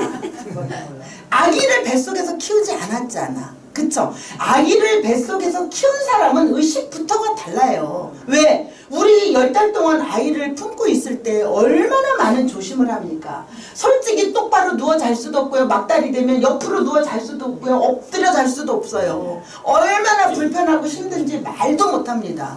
그런 거를 다 겪으면서 견디면서 오로지 이 생명을 탄생시키기 위해서 그렇게 견디는 사람들이 엄마죠. 또 아이 낳을 때는 어떻습니까? 정말 죽음의 골짜기를 갔다 오는 거야. 그렇지 않아요? 저도 다 자연분만 했는데 다 죽음의 골짜기까지 갔다 왔잖아요, 우리. 그리고 나서 아기를 딱 낳고 나서는요, 씻은 듯이 안 아파요, 이게. 죽을 것 같았는데, 또 아기를 보면 그때부터는 또 잊어버리는 거야. 그리고 둘째를 또 낳는 거야. 그쵸? 예전에는 둘째뿐이야 12까지 낳았잖아요. 13까지. 지금도 그렇게 낳는 사람. 그때 그 고통을 잃어버리고 아이를 키우면서, 아이들은 태어나서 1년 동안의 효도를 다 한다고 그러잖아요. 왜? 즐거움을 주는 거야. 아기들을 보면 얼마나 예쁩니까? 꽃이 이쁘다고요? 인꽃이 이쁘다고 그러잖아요. 사람처럼 이쁜 게 어디 있습니까? 다 예뻐요, 다 예뻐요, 애기들은. 그렇게 해서 키우기 때문에 사실은 부성애도 물론 있지만 이 모성애는 특별한 거예요. 그런데도 그 모성애를 거부하는 엄마가 있다 하면 간혹 있기는 있잖아요. 그런 엄마가 있다면 그 엄마는 참 독한 엄마인 거죠. 특별한 거죠. 아니면 어디 문제가 있다든지, 아니면 정말 그 엄마도 그렇게 상처가 많고 그런 어떤 거를 받아서 그 엄마도 그럴 수밖에 없었는지, 여러 문제들이 있을 거 아닙니까? 사람은 한 가지만 가지고 그 사람을 재단할 수는 없어요. 단정할 수도 없고, 그죠? 다 뭔가가 있었을 거야. 괜히 그런 건 아닐 거야. 그쵸? 그렇게 이해를 한다면 우리 이해를 못할 게 없습니다. 그죠? 제가 늘 인문학 시간에 얘기하지만, 이 인문학 할 때 이렇게 이제 쓰잖아요. 그죠? 이 사람인자는 누구나 알고요. 이 문자를 뭐라 그래요? 그럴문이라고 하시죠? 그럴문자 맞습니다. 그런데 이 문자가 처음 생겼을 때는 무슨 문자였냐면 문의문자였었어요. 문의문자. 문의문자의 상형문자라는 거예요. 상형문자. 문의를 본따서 만든 거라는 거예요. 그러면 이 문의를 어떤 문의를 본따냐 이거예요. 이게. 이게 사람이라는 거예요. 이게 사람. 하루에 이렇게 하고 있는 모습. 즉 마음이라는 거예요. 사람의 마음. 그러면 이 인문학이 뭡니까? 사람의 마음의 문의를 연구하는 학문이에요. 어? 마음의 문이 다 다릅니다. 선생님 다르고 선생님 다르고 선생님 다르고 저 다르고 다 마음의 문의가 달라요. 이 마음의 문의는 뭐로 인해서 형성되느냐? 그 사람이 살아온 환경에 의해서 만들어지는 거예요. 이 문의가 다 달라요.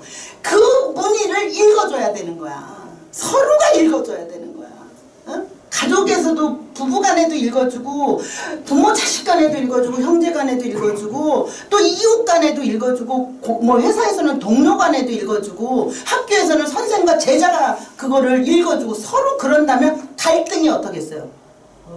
없어지죠. 갈등. 아니 문의를 읽어주는데 문의를 알아주는데 아 저 사람은 저래서 저런 문의가 생겼구나. 저 사람은 저래서 저럴 수밖에 없었구나. 그렇게 이해를 하면 우리 이해 안 될 게 어디 있겠습니까? 그렇죠? 그런데 자꾸 내 시각에서 다 사람들을 재단하는 거야. 어? 다 내 시각에서 나를 중심으로 해서 그러면 다 갈등입니다. 그러면 다 문제가 있어요. 다 문제가 있어요. 나는 이런데 너는 왜 그래? 내가 나를 모르는데 너는 나를 알겠는데. 아이고 가사도 너무 잘 썼어. 아니 내가 나를 몰라. 그런데 어찌 네가 나를 알아? 어? 그런데 몰라준다고 그럴 줄 몰랐어. 어? 사람이 어떻게 그럴 수가 있어? 그런 말 자체가 너무 사실은 따지고 보면 얕은 거예요. 깊이 있게 생각해보면 그런 말 할 필요가 없는 거야. 그래서 사실은 많이 알고 많이 생각하고 그런 사람 별 말을 하고 싶지 않아. 어? 그쵸? 어? 그 말해봤자 서로 상처만 돼. 예? 말해봤자 서로 그냥 유치해지기만 해. 예? 그러니까 안 하는 거지. 어? 안 하는 거지. 그러니 서로 맞는 사람들, 그만한 수준에 있는 사람들끼리, 그만큼 맞는 사람들끼리 모여있는 이 집단은 얼마나 좋습니까? 여기가 천국이에요. 우리 선생님들끼리 이렇게 서로 강의 들으면서 이해하고 알고 궁금해하는 거 묻고 서로 얘기하고 얼마나 좋습니까? 이런 게 그죠? 이런 모임이 많이 생겨야 돼요. 많이 생겨서 마을에도 생기고 집에서도 가족들끼리 책도 같이 읽고 토론하고 얘기하고 속에 있는 말 다 털어놓고 아니 화부터 내? 아니 그냥 화부터 내. 어떤 집이 이혼한 게 그거라잖아요. 들어오는데 아빠가 들어오다가 저기 문 앞에 거기 물을 떨어뜨린 거야 누가. 그래갖고 미끄러진 거야. 그래갖고 넘어졌어. 그러니까 이제 아내는 막 남편을 위해서 저녁 밥상을 준비하고 있는데 아내한테 소리 지르는 거죠. 집안에서 뭐 하고 있길래 여기 물도 안 닦냐고. 근데 뭐 하고 있느냐 이 말처럼 상처되는 말 없어요. 솔직히 가정주부들은요 할 일이 너무 많습니다. 가정의 간호사도 돼야 되지, 가정 경제 관리사도 돼야 되지, 또 시장도 봐야지, 청소도 해야지, 애기도 둬야지. 할 게 너무 많아. 그런데 집에서 뭐 하느라고, 그것 때문에, 아니 내가 뭐 했냐고 내가 하는 일이 얼마나, 그러고 둘이 충돌했대? 그래가지고 이혼했대? 나중에는 아니 물 안 닦고 가지고 이혼했다니까. 결국 그거는 뭐예요? 서로의 마음의 문의를 읽어주지 않았기 때문에 그런 일이 생기는 거 아닙니까? 그죠?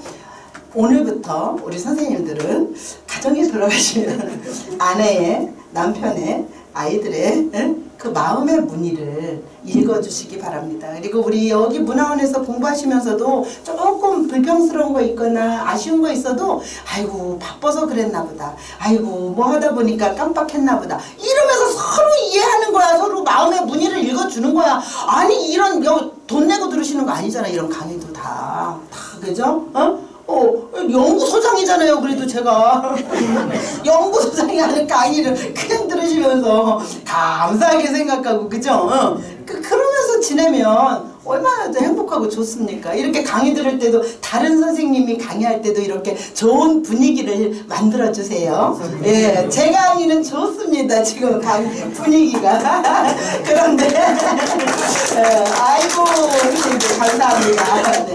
그렇게 서로의 마음의 문의를 읽어주는 거가 된다면 얼마나 좋습니까? 재미있는 작가 얘기 하나 할까요? 김승옥 선생님 아시죠? 무진기행슨. 이 김승옥 선생님은요 갈등이 없어졌어요. 얼마나 좋은 작가입니까? 60년대 혜성과 같이 나타난 작가가 김승옥입니다. 무진기에. 그런데 이 작가가 작품을 안 써요. 왜 그런지 아세요? 너무 신앙생활을 열심히 하시는 거야. 아주 돈독한 기독교인이 되셨어요. 그래가지고 그 다음부터 아니 뭐 갈등이 되는 거 문제가 있으면 그분께 기도하면 다 되는데요. 그래서 소설을 안 쓰신답니다. 이게 정말 사실이더라고요. 잘하는 분이 저한테 얘기해 줬어요. 그 부인하고 잘한다 그러면서. 그래서 신앙생활 열심히 하셔가지고 그냥 안 쓰신다. 뭐 그러실 수 있죠 뭐. 그죠? 괜찮습니다. 어떻게 보면 그 선생님은 그렇기도 하지만 사람들의 마음을 이해하는 방식을 아마 아셨을 거예요. 그래서 그러는 거 아닐까 싶은데 저는 뭐 그래도 꾸준히 쓰려고 그래요. 왜? 아직도 갈등의 문제가 많습니다. 네. 그 2000년대가 그런 시대이다 보니까 더군다나 이 작품에서 그 어머니를 그래서 이렇게 그 중요한 어머니를 잃어버렸음에도 가족들이 이 엄마를 찾기 위해서 하는 여러 가지 행동들 보세요. 처음에는 막 찾으려고 굉장히 노력하지만 나중에는 어떻게 돼요? 각자 자기 일에 바빠지잖아요. 그죠? 아까 그 병실에서 있었던 이야기처럼. 그죠? 그러면서 결국 어머니가 사라지면서 없어지면서 어머니의 존재에 대해서 이제 그 존재 가치를 또 알게 되는 거죠. 엄마가 그런 분이었다라고. 엄마도 사실은 집을 나간 적도 있잖아요. 여기에 이 엄마도 언제 그랬냐면 아버지가 어떤 여자를 데리고 왔을 때 그때 엄마가 집을 나갔지만 나중에는 집에 들어오게 되죠. 그리고 그 여자를 몰아내고 가정 살림을 또 하게 됩니다. 그런 얘기도 있고요. 또 아버지가 그렇게 집 떠돌이를 하고 그럴 때 엄마도 되게 외로웠던 모양이에요. 정인으로 느낄 수 있는 남자가 있었잖아요. 물론 그 남자하고 뭐 같이 살거나 뭐 이런 우리가 생각하는 불륜 이런 거는 아니고 서로 마음을 이렇게 좀 나눌 수 있는 그 남자도 굉장히 아내도 없고 어렵게 아이들과 같이 살아가는 그 남자분이었잖아요. 그래서 서로 마음적으로 의지할 수 있는 이런 사람도 있었어요.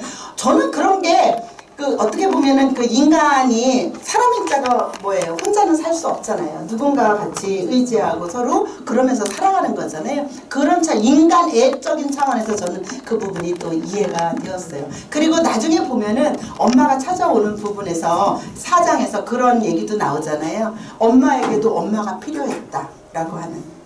엄마에게도 엄마가 필요했다. 저는 이걸 경험했어요. 저희 어머니가 몇 년 전에 저희 집에서 한 1년 반 정도 거의 계셨거든요. 근데 어머니 계속 우리 어머니 일찍 혼자 되셨잖아요. 27에 이제 혼자 되셨으니까. 그런데 어머니가 그때 저하고 지내면서 아주 제가 서재로 가면 따라오시고 제가 식탁으로 가면 따라오시고 제가 화장실 가면 화장실 앞에 계시고 계속 따라다니시는 거예요. 그래서 엄마 내가 엄마야? 왜 나를 그렇게 따라다녀? 그랬어요. 그러면서 엄마 나를 엄마로 생각해요? 이랬더니 어머니가 그래도 나도 엄마가 보고 싶어. 우리 엄마가 보고 싶어. 이렇게 얘기를 하시더라고요. 그래서 그럼 나한테 엄마라고 해 엄마. 나한테 엄마라고. 우리 집에 계시는 동안에요. 저한테 엄마라고 불렀어요. 엄마 소리를 하고 싶은 거야. 그냥 엄마를 입에 내고 싶은 거야. 엄마 이렇게 하고 싶은 거야. 가끔씩 저한테 엄마라고 부르더라고요. 그래서 이 노인네가 치매가 걸리셨나 막 이랬는데 그건 절대 아니었어요. 그때 저도 이 소설 속에서 엄마에게도 엄마가 필요했다라고 하는 게 굉장히 깊이 이해가 됐어요. 사실 말은 하지 않고 있지만 우리 여기 여자 선생님들 엄마 필요하시죠? 그쵸? 그렇다고 남자 선생님들은 엄마가 필요하지 않은가요? 필요하시죠? 대답을 안 하시는 거. 아내가 계시니까 그런가. 엄마가 필요합니다. 이 사람들은 누구나. 바로 그런 부분들이 여기 나타나 있고요. 그리고 고령화 가족 이야기를 좀 할까요? 고령화 가족 되게 재밌죠? 읽으시는 선생님 계신가요? 되게 재밌잖아요. 여기에 나오는 모든 식구들은 하나같이 다 부족하고 상처가 있고 문제가 있는 사람들이에요. 큰아들은 조폭세계에 몸담고 있다가 교도소에 들락날락 하다가 나왔고 그래서 그 동네 사람들이 막 그러잖아요. 아이고 그 큰아들 걔는 문제가 있어. 걔는 가막소에 들락날락하는 애야. 뭐 이러면서 이게 뒤에서 뒷공론을 하잖아요. 그런 아들이고요. 둘째 아들은 바로 이제 충무로에서 영화 감독하다가 실패해가지고 백수가 돼가지고 그러고 있을 때 엄마가 전화해가지고 너 백숙 좋아하잖아. 백숙 끓여놨어. 그 말에 집으로 들어오는 인물이고요. 그리고 여동생이 있습니다. 여동생 미연이라는 인물은 이혼하고 그리고 또 다른 남자하고 살다가 또 하고 해서 딸 데리고 이 엄마의 집으로 들어옵니다. 엄마가 서로 이제 70살이 넘은 엄마예요. 화장품 외판을 하고 있는 엄마예요. 그 집에 들어옵니다. 그래서 거기 들어와서 그들이 좌충우돌하면서 사는데 여동생이 데리고 온 딸 그 민경이라는 그 애도 아주 싸가지가 없는 애예요. 아주 지 삼촌들을 알기를 못 같이 알고 그러는 아주 버르장머리 없고 그러한 우리가 가장 무섭다고 보는 그런 아이예요. 불량 소녀죠. 그런 아이입니다. 그런데 엄마는 그럼 완벽하냐? 아닙니다. 엄마도 사실은 집을 나가서 그 딸 미연이를 나가고 들어온 엄마예요. 그러니까 미연이는 사실은 아버지가 다릅니다. 그런데 또 놀라운 거는요. 그 큰 아들은 엄마의 그 남편의 전처의 아들인 거죠. 그러니까 전실자식인 거죠. 그래서 사실은 미연이하고는 아무 상관도 없는 애예요. 그런데 그들이 한 집안에서 좌충우돌하면서 살아가는 이야기를 다루고 있는 게 바로 고령화 가족이에요. 그들의 나이를 다 합치면은 나이가 많다 그래서 이제 고령화 가족인데 거기에서도 우리가 그럼에도 불구하고 서로 그들은 만나기만 하면 싸우고 밥 먹다가도 싸우고 욕하고 그러지만 어때요? 어떤 문제가 거기에 민경이라는 애가 이제 없어지게 됩니다. 집을 나가게 돼요. 그랬을 때 거기에 온 가족들이 힘을 합쳐서 그 아이를 찾는 일에 열중하게 됩니다. 그러는 걸로 볼 때 사실은 이 작품 역시 가족의 소중함을 일깨워주는 작품이라고 생각돼서 제가 여기에 조금 거론을 했고요. 자세한 거는 선생님들이 읽어보시면 될 것 같습니다. 그리고 박완서의 촛불 밝힌 식탁이라는 이 작품은요. 우리 많이 만날 수 있는 그러한 부모님의 모습을 여기에서 다루고 있어요. 초등학교 교장으로 퇴임한 나가 나오죠. 아버지입니다. 나는 아내와 같이 아들과 한 아파트에서 살아가요. 근데 동은 다릅니다. 그래서 아내는 수프가 식지 않을 만큼의 거리라고 보고요. 또 나는 불빛이 보이는 만큼의 거리라고 생각하면서 아들 집이 그만큼에 떨어져 있는 그런 집이죠. 그죠? 그런데 언젠가 한번 이 작품에 대해서 조금 얘기를 좀 선생님 강의가 재미없어서 가십니까? 아니면 일이 있어서 가십니까? 아, 그러시구나. 네. 그래서 사실요. 선생님들 그거는 꼭 알고 계세요. 강의할 때 도중에 이제 부득이하게 가시는 경우는 있잖아요. 그러긴 한데 도중에 가시면 이제 강사들은 동력이 떨어집니다. 힘이 쫙 빠져요. 그래서 지금 선생님께는 제가 우스갯소리로 이제 여쭤본 거잖아요. 그죠? 근데 속이 안 좋으시대요. 그래서 하셨는데 다른 강의 이런 때 도중에 가시면 안 됩니다. 그죠? 들어오셨으면 이제 끝까지 들으시고 저는요 강의 시간을 넘기지는 않습니다. 명강사는 절대로 강의 시간을 넘기지 않습니다. 이 원칙을 제가 지킵니다. 그러니까 염려하지 마시고요. 그래서 그런 거리에 살고 있는데 그 아들네 집에 가서 음식을 먹고 오면 아내는 김치국물이라도 마셔야 되는 거예요. 그럴 정도. 왜냐하면 이제 젊은 애들이 먹는 음식하고 우리가 먹는 음식하고는 조금 다르잖아요. 그 취향이 다르니까.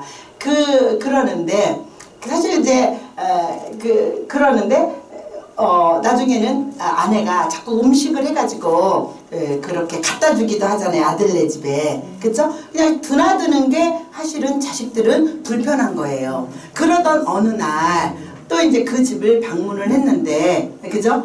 남편이 아버지가 이제 나가 거기를 방문했는데 없는 거죠. 초인종을 누르러 나오지 않는 거죠. 그래서 그렇게 보니까 지금은 아파트가 월패드라 그래가지고 초인종 누르면 안에서 다 볼 수 있는데 예전에는 거기에 이렇게 저기 렌즈가 있어가지고 그죠? 그 렌즈를 통해서 보잖아요. 그 렌즈 그 안쪽에서 이렇게 바라보는 그 눈을 본 거예요. 그러니까 안에 사람이 있는 거죠. 그리고 마침 엘리베이터에서 옆집 사람을 만났는데 그 사람이 얘기를 하죠. 거기 사람이 있다고 이렇게 얘기를 해요. 아까 들어가는 거 봤어요. 이렇게 얘기를 한단 말이죠. 그래서 이렇게 밖에 나와서 이렇게 보니까 그 집에서 커튼을 다 쳐놓기는 했지만 일렁이는 불빛, 흐릿한 불빛 같은 거를 봅니다. 그렇지만 그 이야기를 아내에게 할 수가 없는 거죠. 참 쓸쓸하죠. 어떻게 보면 요즘 아이들이 어머님 아버님 오실 때 전화하고 오세요. 이거는 어쩌면 맞는 말이에요. 집에 없을 수도 있고 볼 일이 있을 수도 있으니까 그죠? 그리고 현관 비밀번호 안 가르쳐 준다는 거 가르쳐 달라고 할 필요도 없지만 안 가르쳐 주면 뭐 많은 거죠. 그죠? 그런데 사실은 그것까지 안 가르쳐 줄 필요는 없는 것 같아. 그죠? 이미 부모 자식으로 관계를 맺고 살아간다면. 그러니까 어른들도 문제가 있어요. 그거를 뭐 마음대로 뭘 열어보고 잔소리를 하고 그러면 안 돼요. 각자 사는 환경이 다르고 또 일도 다르고 다 다르기 때문에 그런 예의만 지켜주고 서로 굳이 그래서 아들네 가든 딸네 가든 굳이 뭐 부엌 쪽에 가지 말고 소파에 예쁘게 앉아 계시면 돼요. 그림처럼. 그죠? 그러다가 식사하세요. 그런 거 밥 먹고 나가서 드십시다. 그러면 뭘 나가 먹니? 그런 말 하지 말고 그래. 그럼 나가서 드시고 카페 가서 차 마실까요? 그 비싼 카페 왜 가? 그럴 필요 없어요. 그냥 가는 겁니다. 그냥. 그래서 아이고 맛있다 맛있다 그리고 돈도 좀 내고 그죠? 밥을 걔네들이 샀으면 카페 가면은 좀 차값은 내가 좀 내고 그죠? 어차피 우리가 쓰고 남으면 어떻게 돼요? 걔들이 다 가져갈 거야. 그죠? 그러니까 살아있을 때 우리가 건강할 때 그냥 그렇게 서로 나누기도 하고 그러는 게 저는요 그런 소리 많이 하거든요. 아니 죽을 때까지 돈 쥐고 있어야 돼. 왜 나눠줘? 이런 말 하거든요. 물론 큰 돈은 그러지 않더라도 내가 쓸 거는 있어야 되지만 내가 가능한 범위 내에서는 좀 도와주기도 하고 힘들어할 때는 도와주기도 하고 그리고 뭐 지금 돈도 많이 못 주잖아요. 5천만 원까지 밖에 못 주잖아요. 10년에. 그죠? 그건 바뀌어야 된다고. 뭐 30년 전에 만든 건가 뭐 그렇다면서요. 적어도 한 3억까지는 주게 한다든지 있는 사람들도 좀 주게 그래야 또 경제가 돌아갈 거 아닙니까? 그죠? 그래서 그것도 이제 문제가 그거 논의하고 있는 것 같더라고요. 그래서 될 수 있으면 조금씩 주기도 하고 손자도 주기도 하고 그리고 내가 힘들면 힘들다고 말하기도 하고 나는 이렇게 해줬으면 좋겠어. 아까 말씀드렸듯이 자녀들이 나한테 효도를 해야 그 애들이 축복을 받는 거잖아요. 오래 살고 잘 되는 축복을 누리게 해준다고 분명히 성경에는 그렇게 돼 있거든요. 성경에 돼 있거든요. 그러니까 경전의 말씀들이 틀리는 게 어디 있습니까? 그죠? 다 그대로 되고 있잖아요. 그러니까 그런 지혜로움을 우리가 가져야 되고요. 동네 애들도요. 어떤 제가 아는 어떤 선배가 있어요. 이분은 결혼해서 아기를 낳지 못해서 이혼을 했어요. 그 혼자 살아가고 있거든요. 이 선배는요. 항상 잔돈을 1,000원짜리를 주머니에 넣고 다녀요. 그리고 동네 애들 만나면 1,000원씩 줍니다. 동네 애들. 그래서 왜 그러니까 글쎄 뭐 나중에 전생이 있을래나 모르지만 전생에서 내가 또 사람으로 태어난다면 아들 6에 딸 6을 낳을 거야. 그러면서 그래서 걔네들한테 복을 쌓느라고 주는 거예요. 요즘엔 1,000원 갖고 과자 사기도 힘들지만 어쨌든 그래도 하드 하나는 사 먹잖아요. 그죠? 하드 사 먹어. 그러면서 주는 거예요. 저는 그것도 좋다고 봐요. 누가 됐든지 내 자식이 됐든지 이웃 사람이 됐든지 서로 이렇게 좀 나누고 베풀고 이렇게 하면서 효를 강요해서는 안 돼요. 강요한다고 듣겠습니까? 그리고 뭐든지 하려고 마음먹고 있는데 요즘 애들이 그렇다고 다 나쁘냐고요. 아니에요. 애들 다 똑똑하고 잘 압니다. 학교에서 가르치는 건 그때나 이때나 크게 달라진 거 없어요. 그죠? 윤리 시간에 다 배우고 사회 시간에 다 배웁니다. 그리고 집에서 또 어떻습니까? 정수리에 부은 물은 발등으로 내려간다라고 하는 말이 명심보감에 있습니다. 나옵니다. 그것처럼 우리 늘 듣고 컸잖아요. 어른이 잘하면 애들도 잘하는 거예요. 내가 효도를 받으려면 내가 효도를 해야 되는 거잖아요. 그죠? 근데 그러진 않고 나는 그게 거기서부터 문제가 생기는 것 같아. 나는 하지 않고 늘 바라기만 하면. 그래서 사실 저는요, 애들이 우리 집으로 옵니다. 그러면 항상 제가 밥을 삽니다. 어차피 제가 해줄 밥이었잖아요. 그죠? 그런데 밥하기 귀찮으니까 나가서 먹잖아요. 아이, 못해. 그거 뭐, 아유, 정신없고. 그러면 이제 밥 가면 되죠. 그 집에 가면은 걔들이 내게 둡니다. 그러다가 카페 가면 꼭 제가 납니다. 그럼 빵 많이 사. 아니, 많이 사도 그냥 그래 사. 그리고는 냅니다. 그래 봤자 얼마 안 돼요. 그죠? 자꾸 어른들도 베풀고 그러면서 효를 강요하기보다는 할 수 있도록, 그리고 형편과 사정에 맞도록 할 수 있도록 유도하는 것이 저는 맞다고 생각을 해요. 저희 어머니 90인데 혼자 시골에 계신데요. 어머니에게 제가 몇 년 전에 말씀드렸어요. 엄마, 누가 온다고 그러면 돈을 꼭 찾아놔. 누가 조카가 오든 저 아들이 오든 딸이 오든 누가 온다고 그러면 돈을 찾아다 놓으라 그랬어요. 그리고 꼭 5만 원씩만 줘. 갈 때. 기름 넣고 가더라. 아니면 도로비 내라. 기름 넣긴 좀 그러니까 도로비 내라. 그리고 5만 원을 주라고. 그랬더니 그렇게 꼭 주시더라고요. 저도 주시더라고요. 그래서 엄마 나는 안 줘도 돼. 그럼 돈을 줘. 그러니까 사람들이 더 오지. 아니 더 오는 것보다도 기분이 좋잖아요. 그래도 그죠? 우리 고모한테 갔더니 아이고 애기 뭐 그러면 꼭 그 우리 외사촌 오빠가 오면은요 애를 꼭 손자를 데리고 오거든요. 꼭 10만 원 나간대요. 그 집은. 애기 5만 원 주고 도로비 내라고 5만 원 주고. 그래도 오빠가 더 많이 가져와요. 그죠? 밥도 사드리고 가고. 고모를 요즘에 누가 그렇게 찾아봅니까? 그죠? 그래도 그렇게 찾아뵙고 그러는 그런 것도 다 그 아이가 또 할아버지가 하는 거 보고 다 효를 배우는 거잖아요. 그죠? 그러니까 현대적인 효의 의미는 제가 볼 때는 다양성을 가져야 된다고 봐요. 일률적으로 그렇게 일반화할 것이 아니라 다 이렇게 다르게 사정과 형편에 맞게 다르게 하고, 하지 못하더라도 좀 어른은 좀 더 이해해주고, 그리고 절대로 비교는 좀 안 해야 돼. 근데 조금 어리석은 어르신들은 꼭 큰 며느리가 뭐 사오면 작은 며느리하고 비교하고, 작은 며느리가 뭐 가져오면 큰 며느리하고 비교하고, 큰 딸이 가져오면 작은 딸하고 비교하고, 또 그것도 비교할 데 없으면 옆집 할머니하고 비교해. 옆집 아들하고 비교해. 아이, 그거는 안 되는 일이죠. 그죠? 절대로 비교하면 안 돼요. 어느 집 남편은 뭐 잘했더라, 어느 집 아내는 뭐 잘하더라, 막 이러면, 그럼 그 사람하고 살지 왜 나하고 결혼해서 이런 말이 나오지 않겠어요. 그죠? 그러니까 그러한 인간관계 속에서도 항상 우리는 아까 말씀드린 문의 문자, 사람의 마음의 문의를 읽어주면서 그렇게 한다면 현대적인 그러한 효의 의미도, 분명히 효는요 백행의 근본이기 때문에 효는 100번 강조하고 1000번 강조해도 이거는 잘못됨이 없다고 저는 생각합니다. 효는 항상 강조해야 돼요. 그리고 교육해야 돼요. 아이들에게. 그쵸? 꼭 어른이 먼저 먹기 전에는 먹지 않아야 되는 거.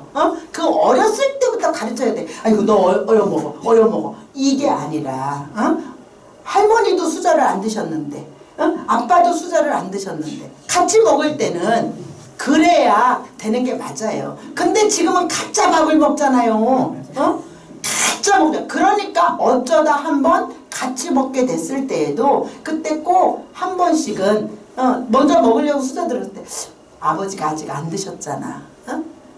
또 아버지 입장에서는 엄마가 아직 부엌에서 있을 때 엄마도 아직 안 오셨잖아. 같이 먹어야지. 한두 번만 그러면요 애들 절대 어기지 않습니다. 결국은 아이들이 요즘 자꾸 뭐 버릇없다, 막대 먹었다 이런 말 하는 사람들이 있는데 결국 누가 그렇게 만든 겁니까?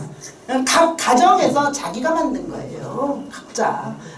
그렇기 때문에 우리는 이제 어른이잖아요. 우리 사회에서도 어른이고 집안에서도 어른이고 어디를 가든지 이제 우리 어른이어서 저도 그거 나왔어요. 공짜 공짜 전철 그 지공대사입니다. 저도.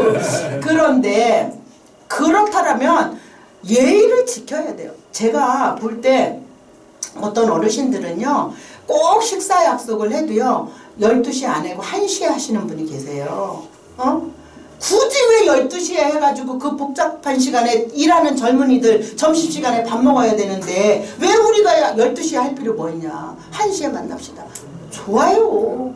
아무 상관없어요. 그런 것도 좋고 아침 일찍 특별히 볼 일이 있으면 가지만 그 출퇴근 시간 조금 피하고 그게 어른들이 그렇게 품위 있게 그렇게 하고 그런다면은 젊은 애들도 어른이 그러시는데 요즘 우리 지하철에서도 자리 양보하는 거 별로 없잖아요. 다 어른들이 서로 양보하잖아요.